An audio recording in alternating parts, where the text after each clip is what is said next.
তো আসসালামু আলাইকুম দর্শক, আজকে আমরা কিন্তু চলে এসেছি আরেকটি কাঁচা মিঠা আমের বাগানে। দেখতে পাচ্ছেন এখানে আমার বেটা হচ্ছে যে আমটা খেয়ে আপনাদেরকে রিভিউ দিচ্ছে আসলে মিষ্টি কিনা।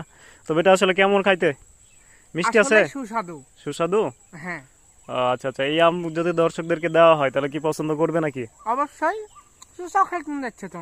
তাই নাকি?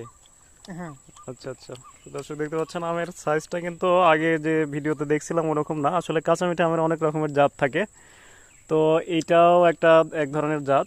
তো এই আমগুলো আপনারা যারা আচার করতে চান, অনেকেই হচ্ছে যে মিষ্টিগুলো খেতে পারে না, ডায়াবেটিক্স রোগী রয়েছেন বা মিষ্টিতে অনেক ধরনের ক্ষতিকর দিক রয়েছে, যে কারণে আপনারা শুধু আচার তৈরি করতে পারবেন কোনো ধরনের মিষ্টি জাতীয় কোনো কিছু না দিয়েই।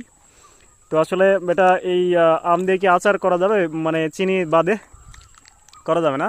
একটুকু চিনি লাগবে না। তো দর্শক, চিনি লাগবে না, দেখতে পাচ্ছেন কিভাবে খাচ্ছে। তো অবশ্যই আপনারা আসলে এত যোগাযোগ সাতটা যোগাযোগ করবেন।